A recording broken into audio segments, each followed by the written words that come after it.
What can you say to reassure me that I will be able to sufficiently support myself after I graduate? I want you to be able to get a job. I know what it takes to get this economy going. I know what it takes to create good jobs again.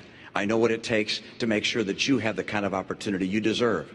I'm going to make sure you get a job. Thanks, Jeremy. What I want to do is build on the 5 million jobs that we've created over the last 30 months in the private sector alone. Number one, I want to build manufacturing jobs in this country again. And let's take the money that we've been spending on war over the last decade to rebuild America. Roads, bridges, schools. We do those things, not only is your future going to be bright, but America's future is going to be bright as well. What about those long-term unemployed who need a job right now? Your Energy Secretary, Stephen Chu, has now been on record 3 times stating it's not policy of his department to help lower gas prices. Do you agree with Secretary Chu that this is not the job of the Energy Department? Is it within the purview of the government to bring those prices down, or are we looking at the new normal? If your energy policy was working, the price of gasoline would not be $4 a gallon. Well, here. think about what the governor just said. He said, when I took office, the price of gasoline was $1.80, $1.86. Why is that? Because the economy was on the verge of collapse. Because we were about to go through the worst recession since the Great Depression. What I want to do is to create an economy that is strong and at the same time produce energy. Governor Romney, you have stated that if you're elected president, you would plan to reduce the tax rates for all the tax brackets, and that you would work with the Congress to eliminate some deductions in order to make up for the loss in revenue. Concerning these various deductions, the mortgage deduction, the charitable deductions, the child tax credit, and also the education credits, which are important to me because I have children in college. What would be your position on those things, which are important to the middle class? Middle-income people are going to get a tax break.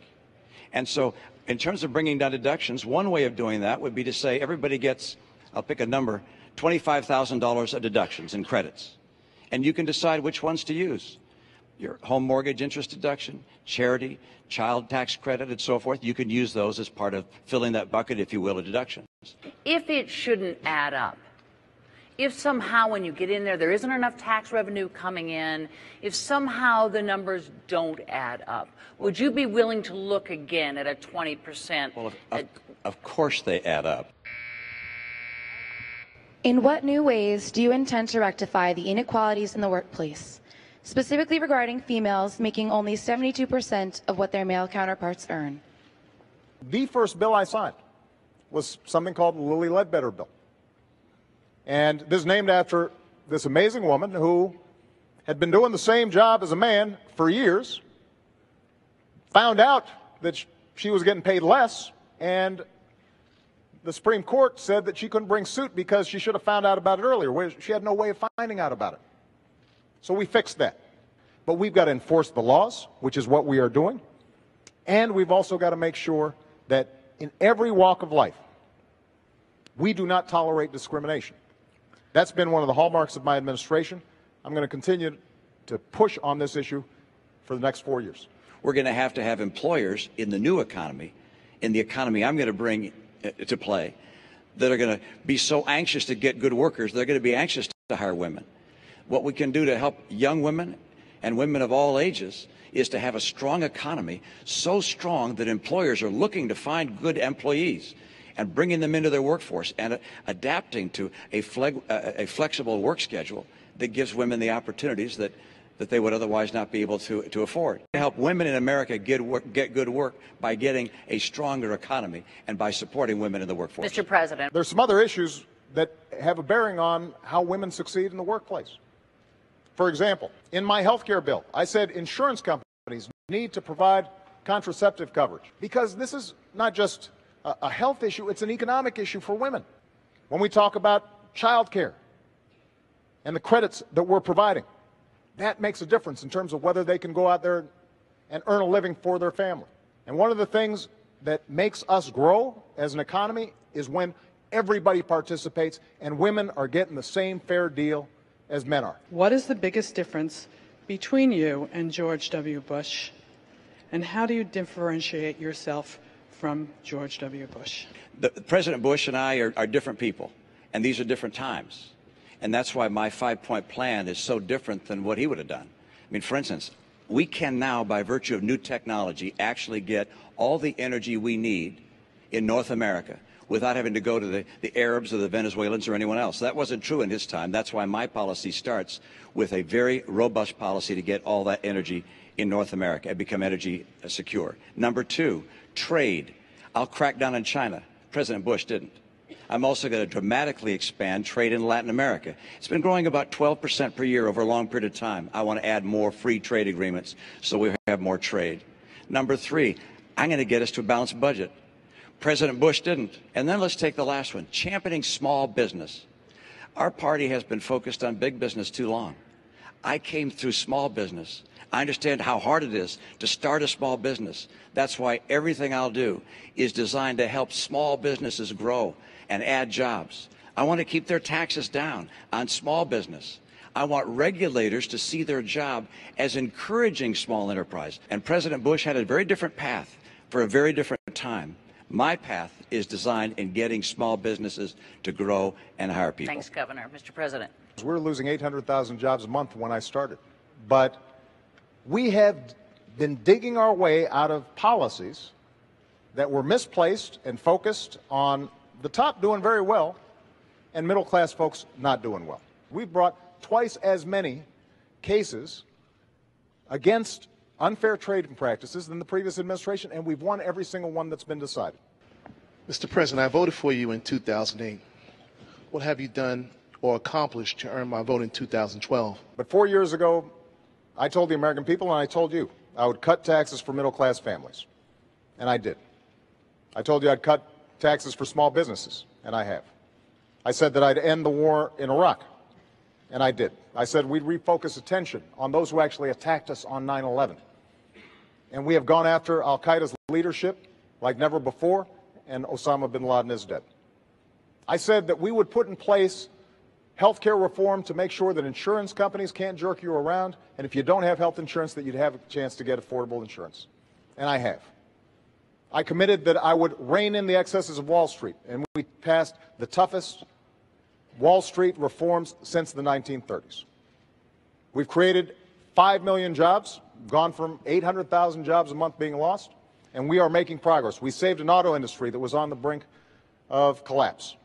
What do you plan on doing with immigrants without their green card that are currently living here as productive members of society? I want our legal system to work better. I want it to be streamlined. I want it to be clearer. I also think that we should give visas to people, green cards rather, to people who graduate with skills that we need. We should make sure that our legal system works. Number 2, we're going to have to stop illegal immigration. So I will not grant amnesty to those who've come here illegally. What I will do is I'll put in place an employment verification system and make sure that employers that hire people who have come here illegally are sanctioned for doing so. The kids of those that came here illegally, those kids I think should have a pathway to become a permanent resident of the United States. And military service, for instance, is one way they would have that kind of pathway to become a permanent resident. First thing we did was to streamline the legal immigration system, to reduce the backlog, make it easier, simpler, and cheaper for people who are waiting in line, obeying the law to make sure that they can come here and contribute to our country. What I've also said is, if we're going to go after folks who are here illegally, we should do it smartly and go after folks who are criminals, gangbangers, people who are hurting the community, not after students, not after folks who are here just because they're trying to figure out how to feed their families. And that's what we've done. And what I've also said is, for young people who come here, brought here oftentimes by their parents, then we should make sure that we give them a pathway to citizenship. And that's what I've done administratively. Let's speak to, if you could, Governor, the idea of self-deportation. Self-deportation says let people make their own choice. What I was saying is we're not going to round up 12 million people, undocumented, illegals, and take them out of the nation. Instead, let people make their own choice. And if they find that they can't get the benefits here that they want, and they can't find the job they want, then they'll make a decision to go a place where they have better opportunities. But I'm not in favor of rounding up people and taking them out of this country. I am in favor, as the president has said, and I agree with him, which is that if people have committed crimes, we've got to get them out of this country. We were sitting around talking about Libya, and we were reading and became aware of reports that the State Department refused extra security for our embassy in Benghazi, Libya, prior to the attacks that killed 4 Americans. Who was it that denied enhanced security, and why? Your Secretary of State, as I'm sure you know, has said that she takes full responsibility for the attack on the diplomatic mission in Benghazi. Does the buck stop with your Secretary of State as far as what went on here? No.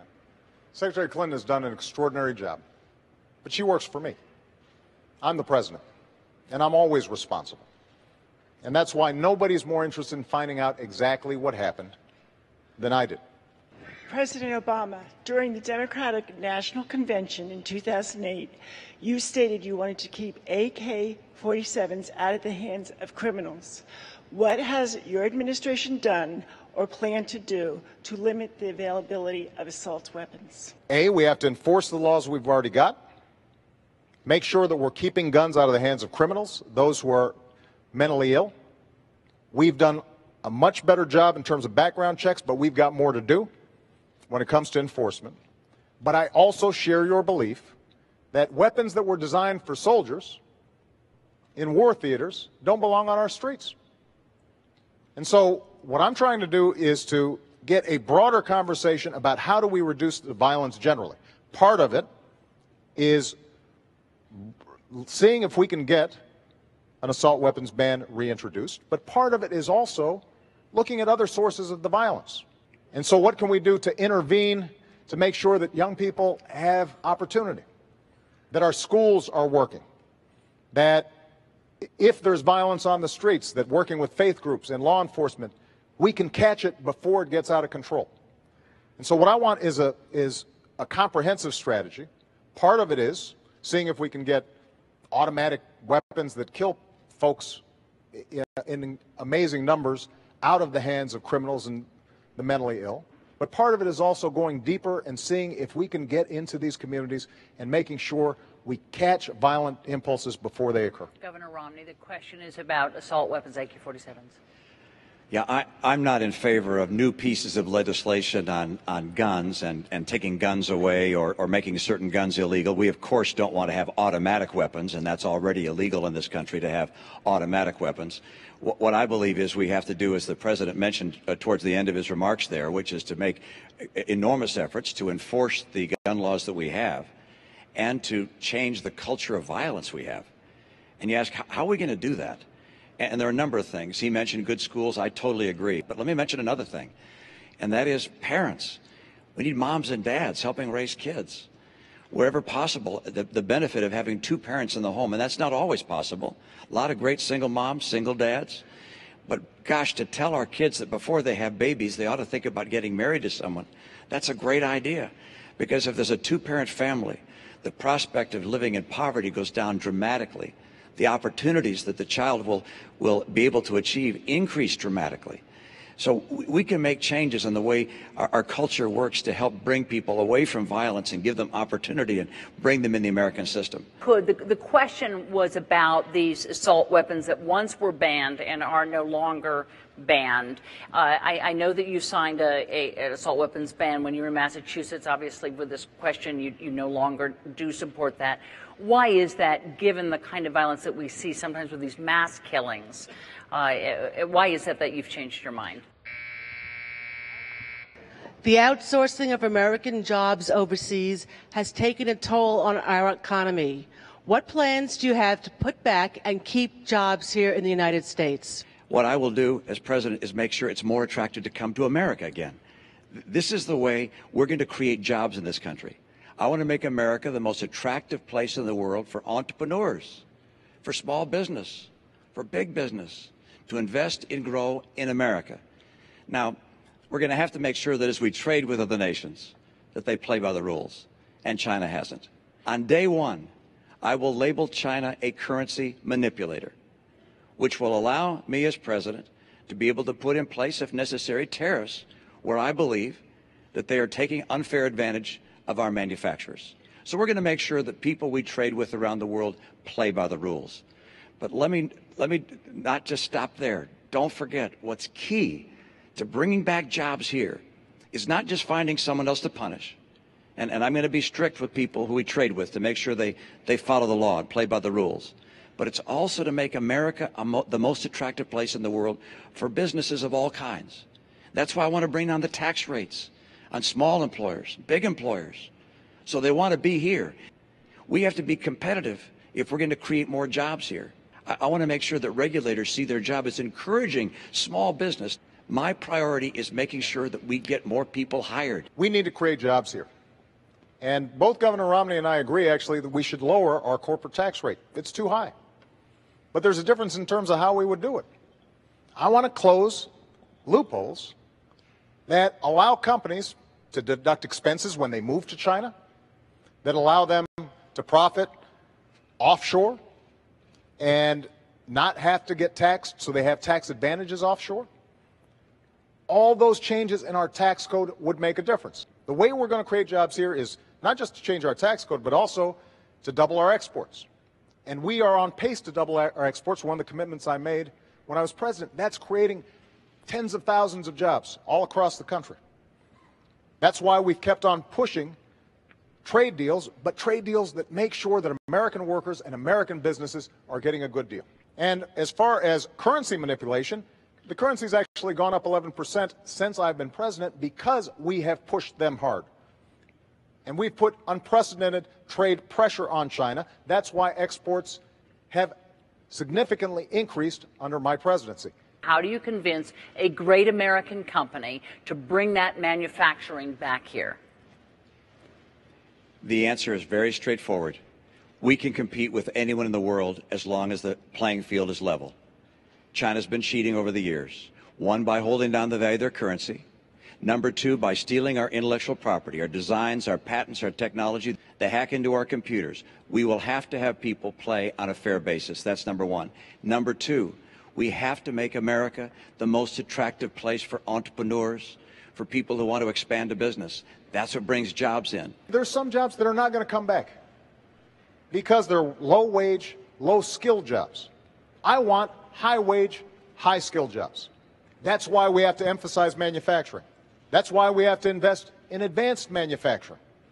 That's why we've got to make sure that we've got the best science and research in the world. If we're not training engineers to make sure that they are equipped here in this country, then companies won't come here.